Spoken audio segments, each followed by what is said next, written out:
Hi, my name is Andrew Belko, and I serve at Concordia Supply as the IT director. But what some of you might not know is that I spent 8 years of my life in my 20s living in East Africa, in Kenya, and Tanzania.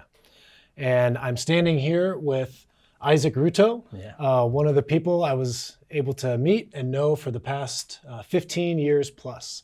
And Isaac serves as an extension trainer with Empowering Lives International. And that is the organization that I've been partnered with and Concordia Supply is partnered with to drill over 85 wells in Tanzania over the past 10 years. And Isaac was just given the chance to visit our team over there in Tanzania last February 2026. And now he's here in our studio, and I thought it'd be a great chance for him to share what he saw at the village and the great things that are happening over there with the ministry. And so, Isaac, why don't you take it away? Hello, everyone. I'm Isaac Ruto, working with Empowering Lives as an extension trainer. I was privileged to visit Tanzania, where drilling of the well drilling is being done, and I'm very excited to what I saw there was very exciting because the drilling of well is going on very well, and there is ownership of the wells. The group coming together is one of the key points that's going to make the group and the movement come together strong and move forward, all the way from inceptions of the drilling wells to kind of now being catalyzed of moving, one by one, ensuring the groups of the wells are doing very well. So in what I saw there is one of the group that we visit is called Kizima cha Yakobo. That is well for Yakobo. Yeah. The well of Jacob. Well of Jacob, yeah. Well of Jacob. This was at Ligamba community. Yeah, Ligamba community. And they had named it the well of Jacob. Yeah, they named it the well of Jacob. So we are privileged to have about 15 to 20 women who have come together, and they are really excited to have the water. They are really, really excited. I saw from their faces, they're very excited, and even they're shining. Their faces are shining, and from there they could share with us their testimonies on how the joy they have received from the well and the water. And the lead by the pastor, we were able to ask them what is it going on, and they are having like table banking. They're coming together to have a table banking, pull their resources together, and move forward as a community now. When you drill a well, the community comes together. Now they are moving on as a community now into the pooling resources together, and they are having the resources that they have shared equally, and they can do other projects like soap making, kitchen gardens, poultry, which ensure they have food, and the children also have food, and they can pay school fees for their children. So Isaac, yep, you mentioned all those things. How did all that come from a well? I thought all we did was drill a well for water. Yeah.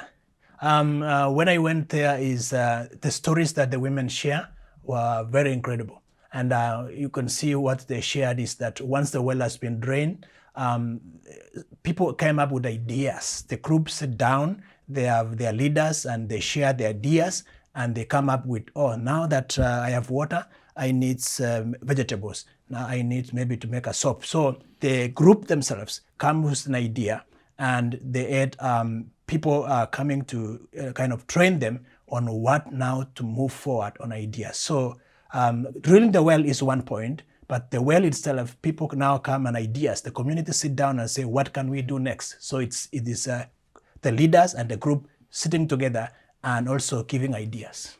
Yeah. Yeah. And I know Fred, who's the director over there in Tanzania, you got to spend time with him over there. He keeps sharing with me that he views poverty as the inability to see the opportunities that God has put in front of you. Yeah. And from what I hear you saying, this well is a way for people to get out of that mindset. And now they see that they have this water. It's one opportunity, Yeah. but it's opening the door to many other opportunities in their mind. Yeah. And that's such a great step away from poverty, because it's really a mind shift, a mindset that they're going away from. Yeah. And that's partly what you're seeing with these 15 women over there. Is that right? That is what I'm seeing is that when the problem was there was no water. And when there was no water is that when the water was being drilled, now they have time to reason and think of other things that they can do. Because the key thing is everything that's around their family is water. When water is there, now they're able to think, oh, now I need this one, now I need that one, now I need that one. So that's why they come together and new ideas come in after they have water. Yeah. That's and awesome. what we are seeing is that from this village, they have also created another village, which they have not drilled water, but they have opened a church. So through this program. So through this pastor has also encouraged others, other community to come together and also pool resources together. So what I'm looking into forward is how the community, these communities now are going to form a movement. 85 boreholes, that's a big number. And that is already a movement where people are now coming together and pulling resources and seeing the vision and seeing what God has put into their hearts and sharing. The poverty lines now will go down so that at least the food and also the income will be available to the families. There is also, family reconciliation, because I get to understand some of the cases where water is absent, families are disintegrated. But when there's water, there is food, there is stability, there is peace. So water has created a uniformity. It's a unifying factor in some of the communities that we have seen and visited. So that is a good story that is coming out from the women that we visited.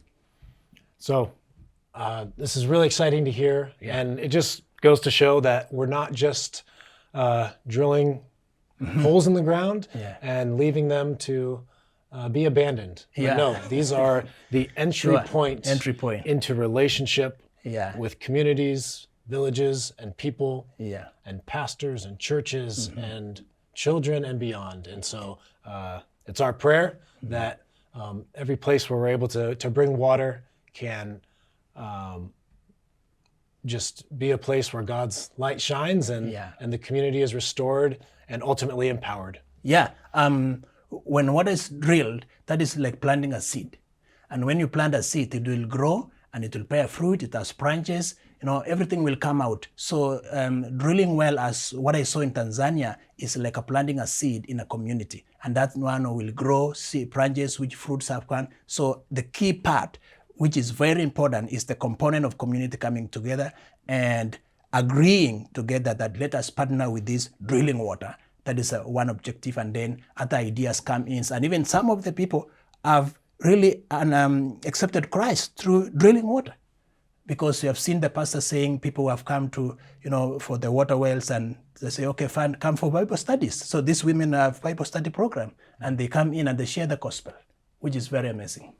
Thank you so much, Isaac. That's just so amazing to hear. And, since I first landed on the ground in Africa, in Kenya, back in 2011, it would have been, till today, it's amazing to see what's been done.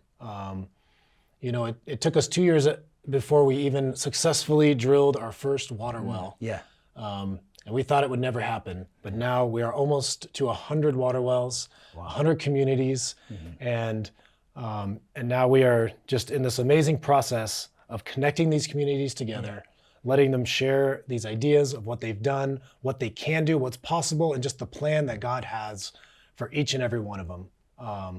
Because at the end of the day, that's what our heart is for, and that's what we're trying to do over there.